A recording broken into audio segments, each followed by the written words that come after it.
أعوذ بالله من الشيطان اللعين الرجيم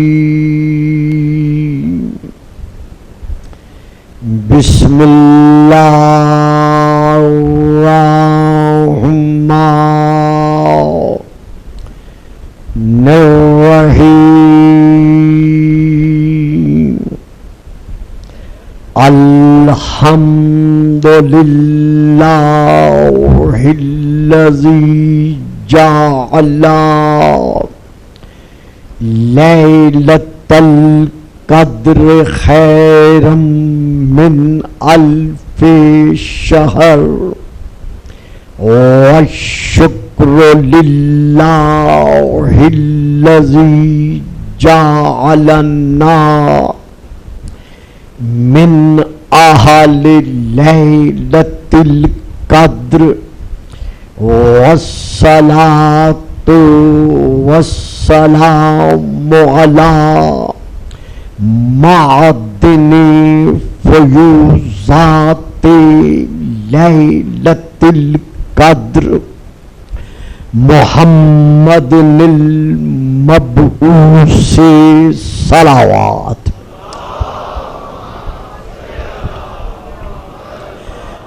قبل ليلة القدر وعلى جواهر إلى ما ظهر في ليلة القدر وعلى آله الذين هم محال كتاب الله المنزل في ليلة القدر بل هم كتاب الله الناطق المنزل في ليلة القدر وعلى شيعتهم الذين هم أوراق كتاب الله الذي نزل في ليلة القدر لاقتباسهم المعارف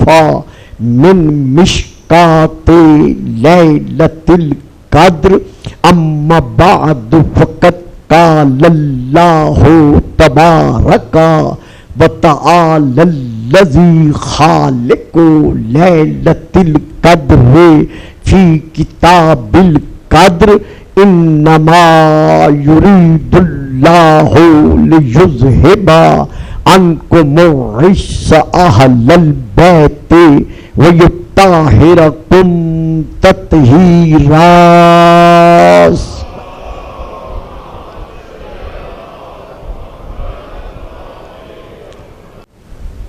محمد و آل محمد کے نور کے سائے میں شرک و کفر و نفاق کی نجاست سے پاک و صاف رہنے والے میرے معظم مکرم سامعین، کل تک گفتگو یہاں تک پہنچی تھی کہ رسول پاک کے 10 اسماء مبارکہ قرآن میں موجود ہیں۔ ان 10 اسماء متبرکہ میں سے آپ کا ایک نام طٰہٰ ہے، جس کا ترجمہ کل عرض کر دیا گیا تھا کہ اے طیب و طاہر، اے پاک و پاکیزہ، میرے حبیب، میرے محبوب، من الذنوب، تمام تر گناہوں سے پاک رہنے والے۔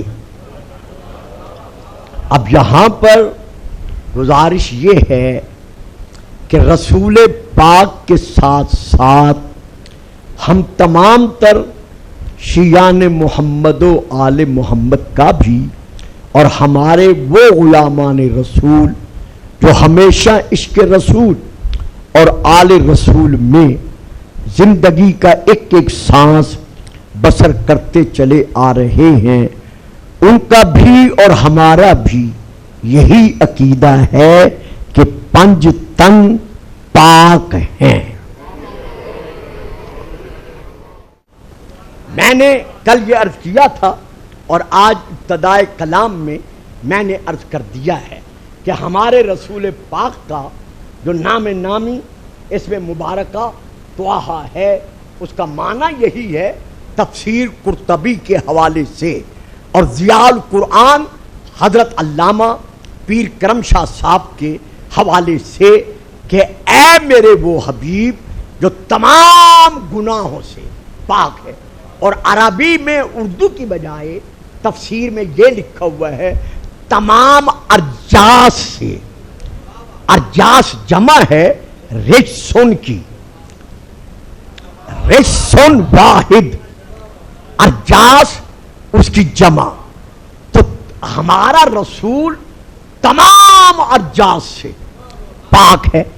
تو اب پھر یہ دیکھنا پڑے گا کہ رجس کے معنی کیا ہے، رجس کسے کہتے ہیں. تو جب ہم رجس کے معنی کی طرف رجوع کرتے ہیں تو ہمیں لغت کی کتب کی طرف پلٹنا پڑتا ہے. ہم لغت کی کتب کی طرف رجوع کرتے ہیں. پہلی کتاب کا نام ہے، حضور اب بات مشکل ہوگی، آپ نے تھوڑا سا ساتھ دینا ہے، باقیوں سے پھر میں اپیل کرتا رہوں گا. تو یہاں پر پہلی کتاب کا نام ہے مفردات راغب اصفہانی. دوسری کتاب کا نام ہے بیٹا ذرا کیا وہ نیچے رکھے، پچھلے دیکھ نہیں سکتے، ذرا موبائل نیچے رکھے. پہلی کتاب کا نام ہے مفردات راغب اصفہانی. دوسری کتاب کا نام ہے لسان العرب. تیسری کتاب کا نام ہے التحقیق فی کلمات القرآن الکریم. چوتھی کتاب کا نام ہے مجمع البحرین. پانچویں کتاب کا نام ہے قاموس قرآن. میں ان تمام کتابوں سے ارجاس کے رجس کے پہلے معانی بیان کرنا چاہتا ہوں کہ رجس کے معانی کیا ہیں، رجس کسے کہا جاتا ہے. یعنی جو بھی گناہ ہے، جو بھی گناہ ہے اس کا نام ہے رجس. اور پھر رجس کی تین قسمیں ہیں. نمبر ایک رجس عقلیہ، نمبر دو رجس طبعیہ، نمبر تین رجس شرعیہ. رجس عقلیہ جسے عقل مانتی ہے کہ یہ نجاست ہے، یہ ہے ایک قسم. دوسری قسم رجس توجہ میں طرف ہے، رجس طبعیہ جسے انسان کی طبیعت، انسان کا مزاج مانتا ہے کہ یہ پلیدی ہے، یہ رجس ہے. نمبر تین رجس شرعیہ جسے قرآن اور حدیث، آج تو شاید یہ باس نہ چل سکے، کل زندگی رہی تو آپ کی دعاؤں کے سائے میں میں اسے لے کے آگے بڑھ سکوں گا. رجس شرعیہ یعنی جسے قرآن اور حدیث منواتے ہیں کہ یہ رجس ہے اور فرامین ائمہ علیہم السلام تسلیم کرواتے ہیں کہ یہ رجس ہے، اسے کہتے ہیں رجس شرعیہ. تو پھر رجس کے معانی کیا ہیں؟ المعاصم، جتنے گناہ ہیں، گناہان کبیرہ یا گناہان صغیرہ، یہ ہے رجس. اسی لیے میں نے کہا تھا میں آپ سے توجہ چاہوں گا. جب المعاصم جتنے گناہ ہیں، خواہ وہ گناہان کبیرہ ہیں خواہ وہ گناہان صغیرہ ہیں، انہیں کہا جاتا ہے رجس. گناہ کبیرہ کی پہچان کیا ہے؟ قرآن میں اللہ نے جس عمل پر عذاب جہنم کا وعدہ کیا ہے اسے کہتے ہیں گناہ کبیرہ. واہ. تو اب جتنے گناہان کبیرہ ہیں وہ سب کے سب کیا ہیں؟ رجس. نمبر ایک. نمبر دو، ما ہر وہ قول اور ہر وہ فعل لا خیر فیہ جس میں خیر نہیں ہے. آج آپ کا میں امتحان لے رہا. ہر وہ قول اور ہر وہ فعل لا خیر فیہ جس میں خیر نہیں ہے اسے کیا کہتے ہیں؟ رجس. اب یعنی سارے بچے چپ کر گئے, آپ بھی چپ کر گئے, تو مجھے پھر یعنی کہنا پڑا. اب میں اس کی تشریح کر رہا ہوں. ہمارا رسول کون ہے؟ خیر البشر. خیر البشر. تو ہر وہ فعل جو خیر کے سائے میں نہ ہو تو ہمارا رسول کہتا ہے حی علی خیر العمل.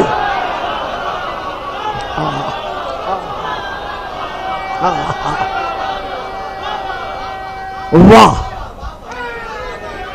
جیتے رہے سلامتی ہو جی. کچھ بچوں کے سروں سے بات گزر گئی ہے. ہمارا رسول فرما رہا ہے جو خیر البشر ہے حی علی خیر العمل, تو جس کا عمل بھی خیر العمل کے سائے میں نہیں ہے. واہ صاحب. اب اس سے میں آگے بڑھتا ہوں. جو انہوں نے لکھا ہے کہ رجس کی قسموں میں سے ایک قسم ہے, وہ کیا ہے؟ رجس الشیطان. شیطان کا رجس. تو وہ شیطان کا رجس کیا ہے؟ وسوسۃہ, اس کا دلوں میں گھس کر وسوسے پیدا کرنا. وہ کہتے ہیں نا او یار تو چپ کر جا, تیرے اندر تو شیطان رہ دے. تو اس سے مراد کیا ہوتا ہے؟ یوسوس فی صدور الناس, وہ لوگوں کے دلوں میں گھس کر وسوسے پیدا کرتا ہے. لیکن اگر ایک اور آیت نہ پڑھوں تو مجھے افسوس رہے گا سفر کے دوران. وہ کیا ہے؟ یہی شیطان جب آدم کی سجدہ تعظیمی کا منکر بنا اور اللہ نے نکال دیا تو اس نے پکار کر کہا وقالا بعزتک لأغوینہم اجمعین, جہاں جہاں اولاد آدم کا اجماع ہوگا میں انہیں گمراہ کروں گا الا عبادک منہم المخلصین. ہوئے ہوئے ہوئے ہوئے او ہو ہو ہائے ہائے ہائے. لیکن جو تیرے مخلص بندے ہیں میں ان پر اپنا بس نہیں چلا سکتا. بہرحال تو رجس شیطان کیا ہے؟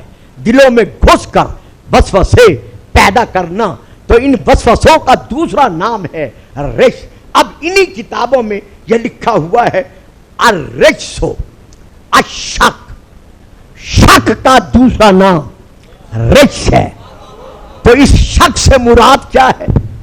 یعنی جس کو قرآن نے یا حدیث نے حق کہا ہے.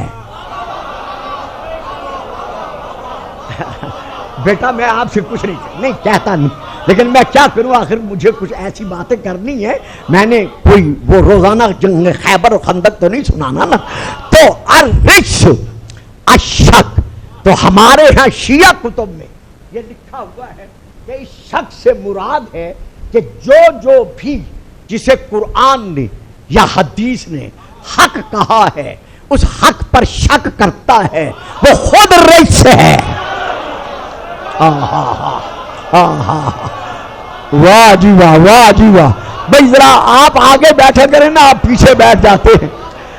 ذالک بان اللہ هو الحق. سورہ الحج کی آیت. اللہ حق ہے یعنی لا الہ الا اللہ حق ہے. تو جو اللہ کی الوہیت پہ شک کرتا ہے وہ رجس ہے. اب سورہ نمبر 3 کی آیت پڑھ رہا ہوں. ان الرسول حق, جو رسول کی رسالت پر شک کرتا ہے. بے شک نہ بولے, میں آپ سے کب کہوں گا بولے. گھروں میں جا کر سوچے کہ رسول کیا ہے حق, اور جو رسول کی رسالت پر شک کرتا ہے وہ کیا ہے رجس. یار جو رسول کی رسالت پر شک کر لے جب بولش ہے, تو جو رسول کی کھلم کھلا کلمہ پڑھنے کے باوجود اپنے دربار میں بیٹھ کر اپنے شیر دیر میں میرے رسول کی نبوت کا انکار کر دے اور کہے لائبت بنو ہاشم بالملک فلا خبر جاء ولا وحی نزل، خاندان بنی ہاشم نے ملک کے ساتھ ایک کھیل کھیلا تھا، نہ کوئی خبر آئی تھی نہ کوئی وحی آئی تھی، تو جو یزید محمد کی نبوت کا منکر بن جائے وہ رضی اللہ کیسے ہو؟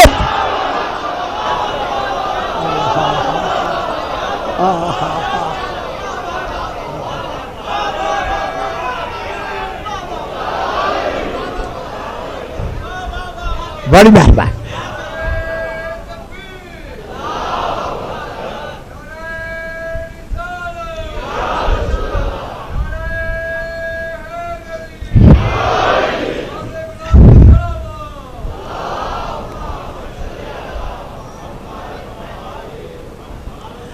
نزل علیک الکتاب بالحق، اے میرے حبیب اللہ نے جو کتاب تیرے قلب مبارکہ پر نازل کی ہے وہ حق ہے،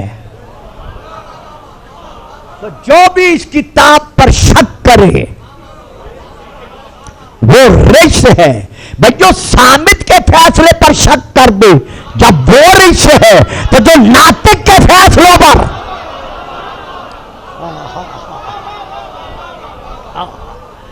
اب ذہنوں میں رہے جو حق پر شک کرتا ہے وہ رجس ہے۔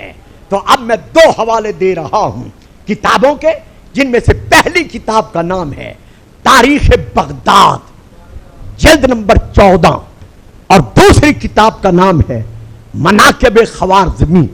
ان دونوں میرے بھائیوں کی کتب میں یہ حدیث درج ہے، رسول پاک نے ارشاد فرمایا علی مع الحق۔ واہ صاحب، مل کر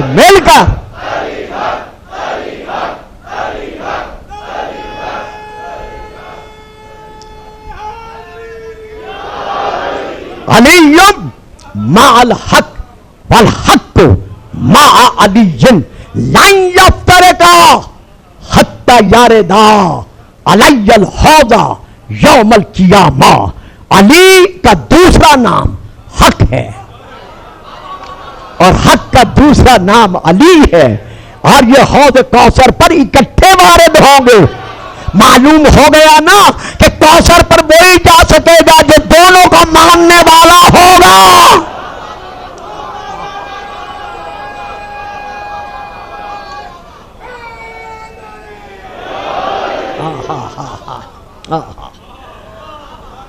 پھر فرمایا مناقب خوارزمی میں یہ حدیث موجود ہے علی مع الحق والحق مع علی یدور الحق کیف ما دارا، حق ادھر پھرتا ہے جدھر علی پھرے۔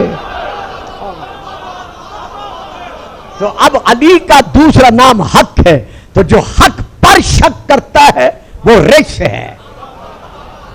بڑا اچھا فکرہ ہے، مجھے یاد آ گیا ہے، ابھی یاد آ گیا ہے، بالکل میرا بچپنا تھا۔ حضرت علامہ کروٹ خدا ان کی روح مبارکہ کو جہاں اب بھی جنت میں ہے، محمد و آل محمد کے قدموں میں ہے، ہمیشہ رکھے، علامہ سید اظہر حسن زیدی صاحب مرحوم مغفور کا یہ جملہ تھا، اور میں خود وہاں اس وقت موجود تھا۔ تو انہوں نے فرمایا بھائیوں اگر تم نے رزق کو پہچاننا ہے تو ادھر ادھر نہ دیکھو، جو بھی اہل بیت سے دور ہے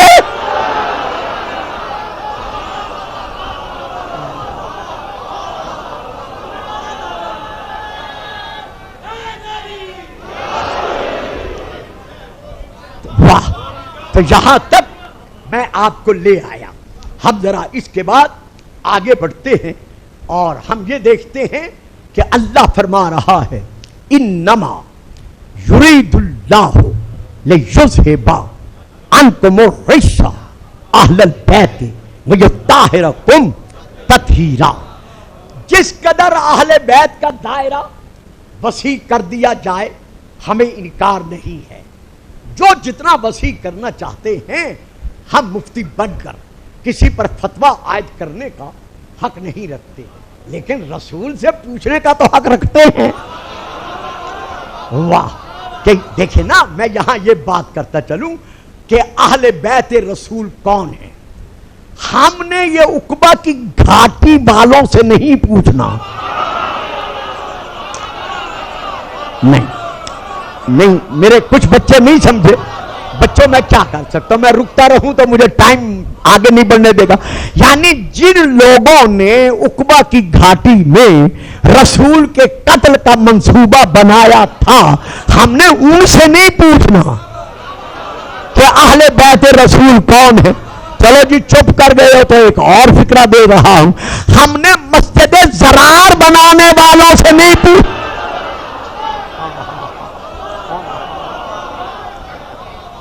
ہائے ہائے،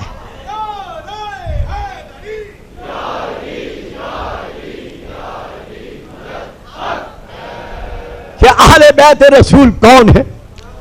ہم نے عبداللہ بن ابی منافق اور اس کی منافق اولاد سے نہیں پوچھنا کہ اہل بیت رسول کون ہے۔ ہم نے جنگ مہربا میں علی جیسے حق کا انکار کرنے والوں سے نہیں پوچھنا کہ اہل بیت رسول کون ہے۔ بابا جی چپ نہیں کرنی، فکرہ دے رہا ہوں، بچے چپ کر جائیں، بے شک چپ کر جائیں، لیکن آپ نے چپ نہیں کرنی۔ ہم نے فکر یزیدیت کے دسترخوان پہ پلنے والوں سے نہیں پوچھنا۔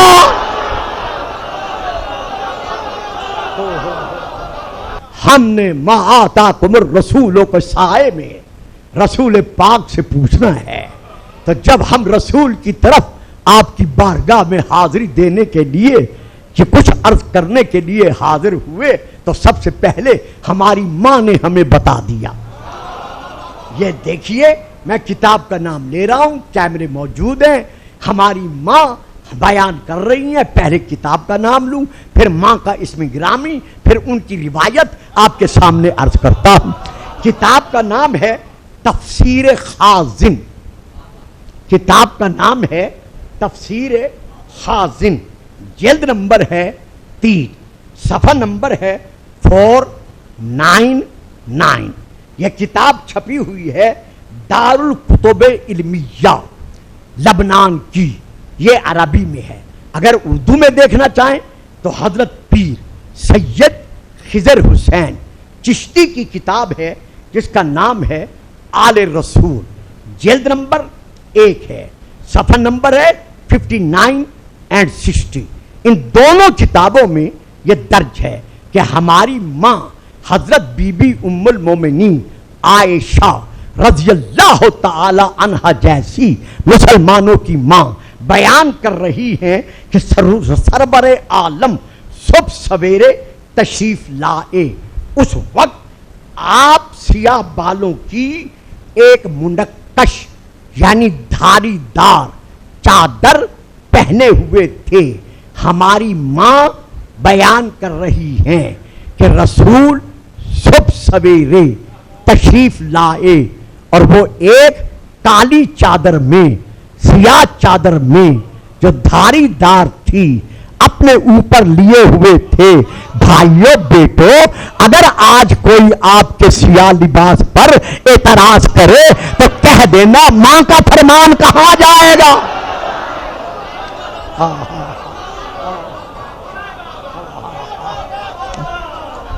تو جب معلوم ہوا یہ سیاہ لباس پہننا، سیاہ کپڑا پہننا یہ رسول کی سنت ہے، اگر پھر بھی کوئی انکار کرے تو پوچھ لینا وہ کالی کملی کہاں سے آ گئی تھی۔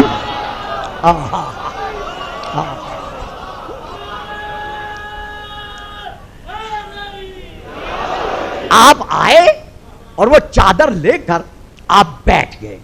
فَأَتَتْ فَاطِمَةٌ فَأَدْخَلَهَا فِيهِ، سیدہ فاطمہ آئیں، رسول نے فاطمہ کو چادر میں بٹھا لیا۔ ثم جاء علی فادخلہ فیہ، پھر علی آئے انہیں بھی چادر میں بٹھا لیا۔ ثم جاء الحسن فادخلہ فیہ، پھر حسن آئے انہیں بھی چادر میں بٹھا لیا۔ ثم جاء الحسین فادخلہ، پھر حسین آئے انہیں بھی چادر میں بٹھا لیا، یعنی ان کو چادر میں بٹھایا تاکہ پتہ چل جائے کہ در والے اور ہیں. واہ صاحب، ان کو چادر میں بٹھایا تاکہ واضح ہو جائے کہ در والے اور ہیں اور چادر والے اور ہیں. اب جو میں نے کہنا ہے آپ کی دعاؤں کے سائے میں، مولا کی گداگری کے صدقے میں، بہت لطیف نکتہ ہے جو میں عرض کر رہا ہوں. وہ یہ ہے، ان کو بٹھا کر رسول نے علی کی طرف دیکھا، پھر فاطمہ کی طرف دیکھا، پھر حسن کی طرف دیکھا، پھر حسین کی طرف دیکھا. اب صرف یہی ہیں اور یہاں کوئی نہیں ہے.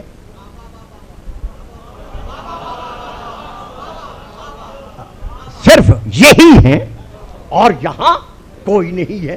اب رسول نے ان میں سے ایک ایک کو دیکھ کر پھر اس آیت کو پڑھا، انما یرید اللہ لیذھب عنکم. واہ، یہی تو فکرہ تھا جو میں نے دینا تھا. اچھا بیٹا میں سمجھاتا ہوں. بیٹا کا کی عربی میں ضمیر ہے خطاب کی. میں نے آپ سے کہنا ہو نا تو کا کہوں گا، اگر دو ہو تو میں کما کہوں گا، اگر تین یا تین سے زیادہ ہو تو میں تم کہوں گا. یہ ضمیریں ہیں خطاب کی. تم یعنی آپ سب، کا آپ ایک، کما آپ دو. تو رسول نے علی بٹھایا، فاطمہ بٹھائیں، حسن بٹھایا، حسین بٹھایا. اب یہ کتنے ہو گئے؟ دو سے زیادہ. جب زیادہ ہوئے تو اب رسول نے آیت پڑھی کہ انما یرید اللہ لیذھب عنکم. اللہ یہ ارادہ رکھتا ہے کہ تم سے رجس کو دور کرے.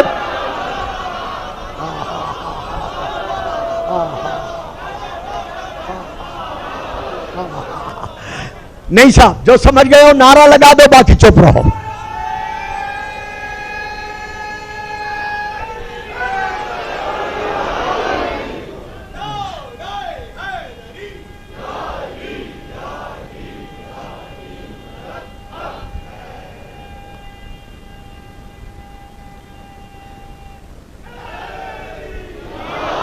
بس آخری بات، مجھے کلاک آگے نہیں بڑھنے دیتا، سفر کافی ہوتا ہے. آج اگر کوئی اپنے آپ کو مولانا عبد القادر ہزاروی کہلوانے والا سوشل میڈیا کے ذریعہ سے یہ بیان جاری کرتا ہے کہ علی تو صرف اصحاب رسول میں سے ہیں، چونکہ وہ اولاد بطول نہیں اس لیے علی اہل بیت میں سے نہیں ہیں.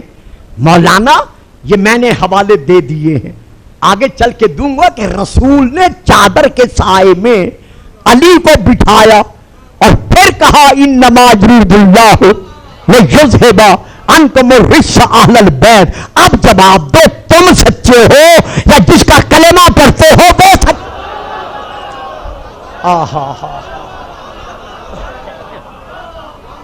اور اگر اب بھی یقین نہیں آتا تو انشاءاللہ پھر آگے بڑھ کر، ابھی تو مجھے بڑھنا ہے، میں اس پہ رکوں گا نہیں، یہ آج آخری بات دے رہا ہوں، میں نے پھر آگے بڑھنا ہے، ٹائم گزرتا جا رہا ہے.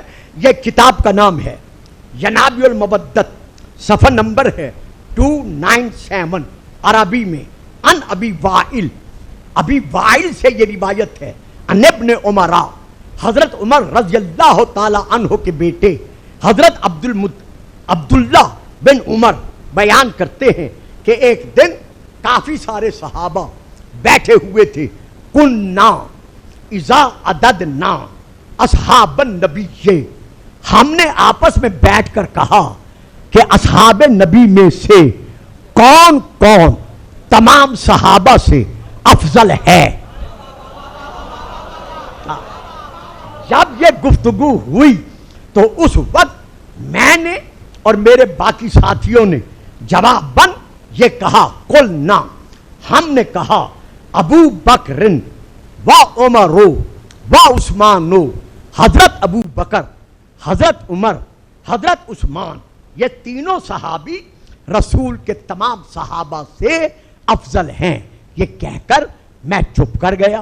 جب میں چپ کر گیا فقال رجل، تو جتنے صحابی بیٹھے تھے ان صحابیوں میں سے ایک رجل یعنی صحابی نے پکار کر کہا یا ابا عبد الرحمن، یہ ان کی کنیت ہے کہ اے ابو عبد الرحمن فعلی ما ہوا، تو نے سب کا ذکر کیا ہے، علی کہاں گیا؟ واہ صاحب، بس صاحب یہ آخری بات ہے، فعلی ما ہوا، تو نے سب کا ذکر کیا ہے لیکن علی کہاں گیا؟ جب اس نے کہا نا علی کہاں گیا تو انہوں نے اس کی طرف دیکھا، دیکھ کر کہا بھائی تم متوجہ ہی نہیں ہوا، ذکر ہو رہا تھا صحابہ میں سے۔ ہائے ہائے ہائے، بھائی تم متوجہ ہی نہیں ہوا، ذکر ہو رہا تھا صحابہ میں سے کون کون افضل ہے۔ رہی علی کی بات تو سن سکتا ہے تو پھر سن، کالا علی من اہل البیت، علی تو رسول کی اہل بیت میں سے ہے۔ فکرہ سنیے گا، اگلا فکرہ سنیے گا پھر نعرہ لگائیے گا، علی تو رسول کی اہل بیت میں سے ہے۔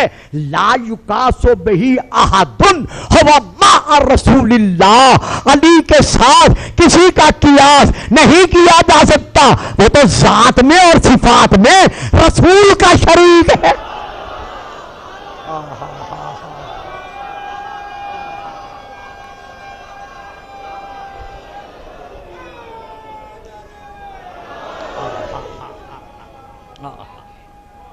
جیو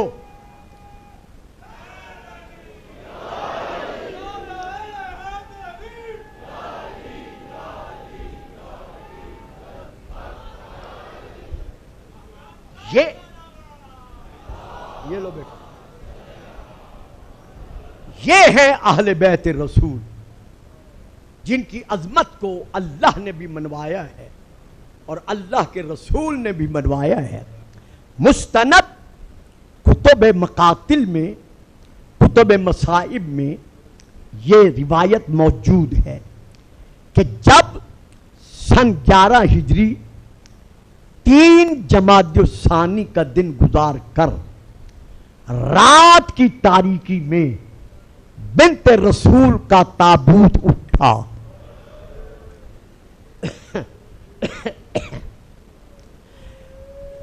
اللہ اکبر، رسول کی بیٹی کا تابوت تھا، کتنے افراد ساتھ تھے یہ تاریخ سے خود پتہ کر لیں۔ رات کی تاریکی میں چند افراد جو گھر کے تھے ان کے سائے میں جب بطول کا تابوت چلا جنت البقیع کی طرف تو علی نے ایک سایہ دیکھا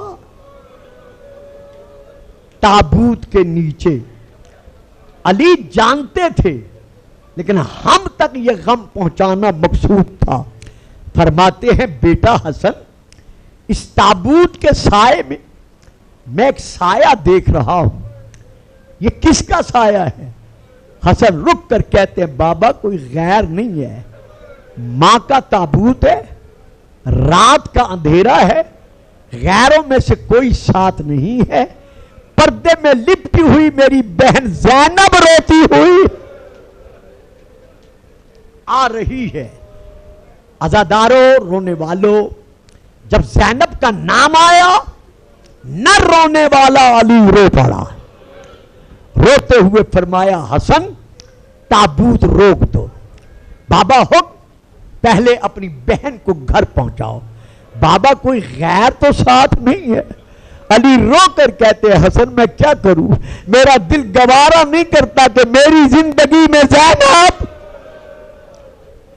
یہ تھا مقام پردہ سیدہ زینب کا۔ اب ایک مقام اور دیکھیے تاکہ میں جلدی سے گزر سکوں۔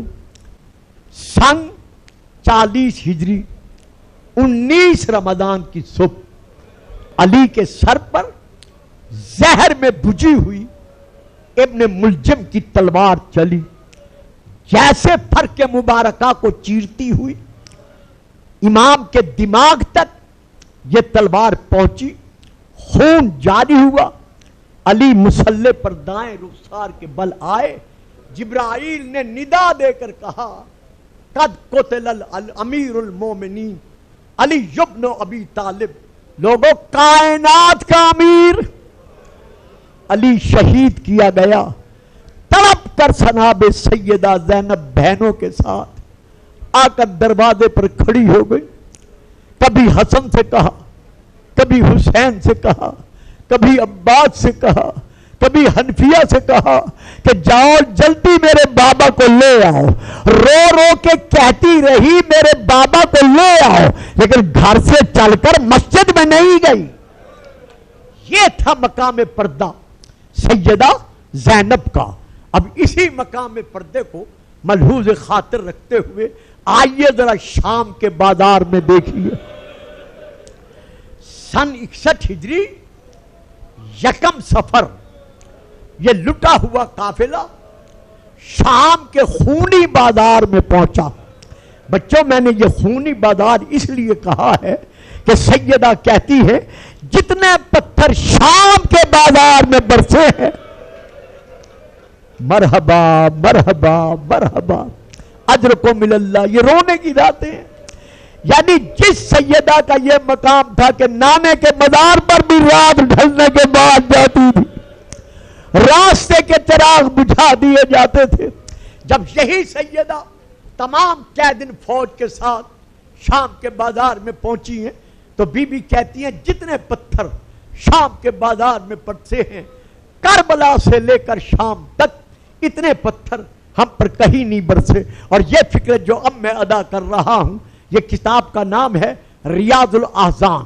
میں وہاں سے لے کے پڑھ رہا ہوں کہ آپ کے مولا سجاد فرماتے ہیں کہ شام کے بازار میں ہماری قیدین بیبیوں پر صرف پتھر نہیں برسے، بلکہ عورتوں نے مکانوں کی چھتوں سے گرم پانی پھینکا. اللہ اکبر اللہ اکبر. صرف گرم پانی نہیں پھینکا بلکہ اپنے اپنے مکانوں کی چھتوں سے آگ برسائی.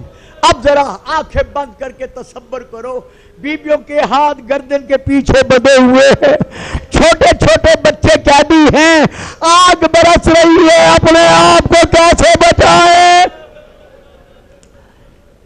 اس عالم میں 5 لاکھ تماشائیوں کا ذکر کتب مقاتل میں موجود ہے.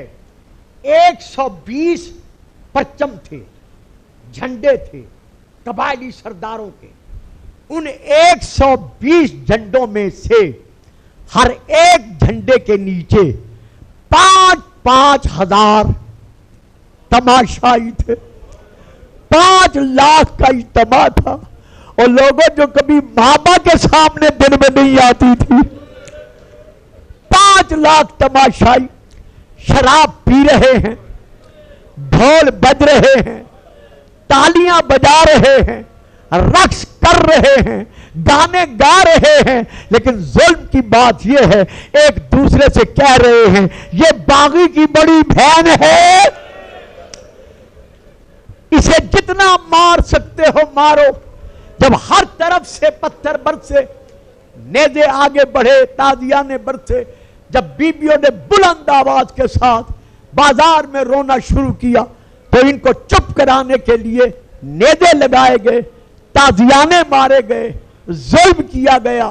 اسی اثنا میں ایک بوڑھا شامی آگے بڑھا، امام زین العابدین کے قریب آ کے رک گیا.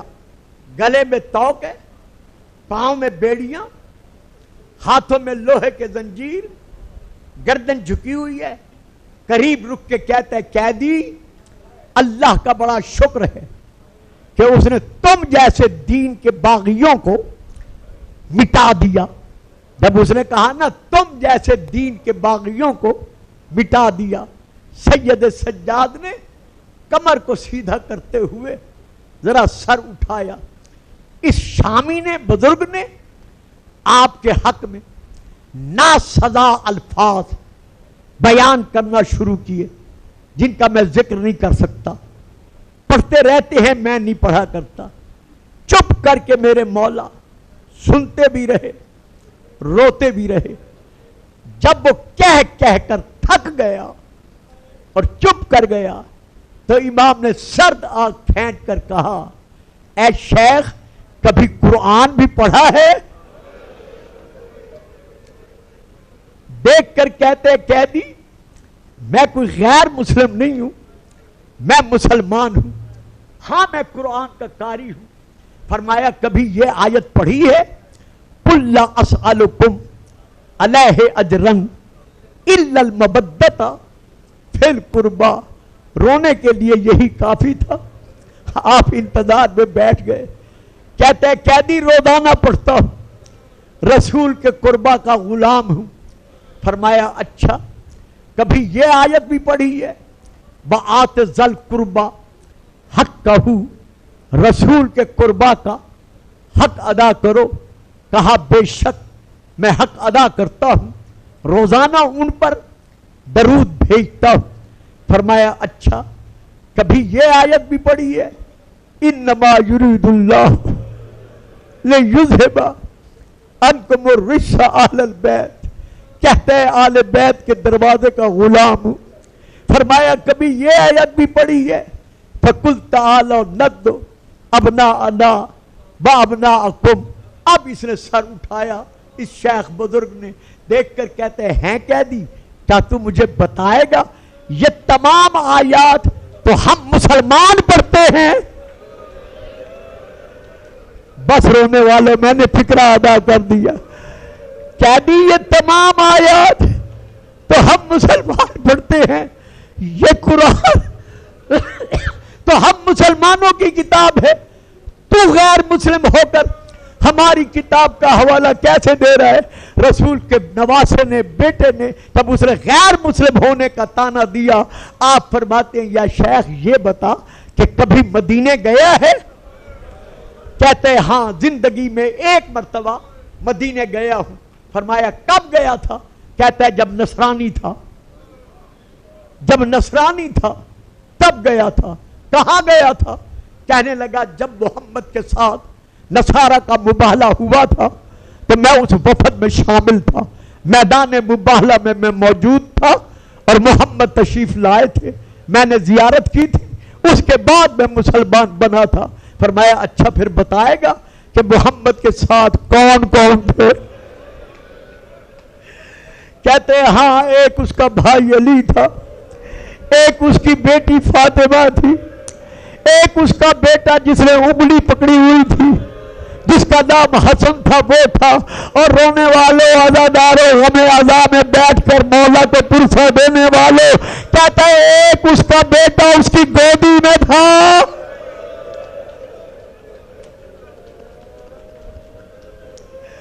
اس گودی والے بیٹے کا نام حسین تھا۔ حسین کا نام آنا تھا، میرے مولا کی دھاڑیں نکل گئی، رو کر فرمایا شیخ اسی حسین کا میں بیٹا ہوں۔ جب بیٹے کا نام آیا تڑپ کر کہتا یہ بیویاں کون ہیں؟ کہا ادھر نہ دیکھ،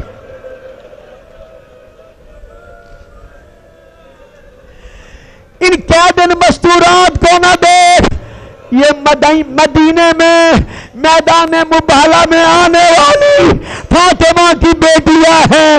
تب اسے پتا چلا یہ حسین کا بیٹا ہے۔ کہتے ہیں حسین کہاں ہے؟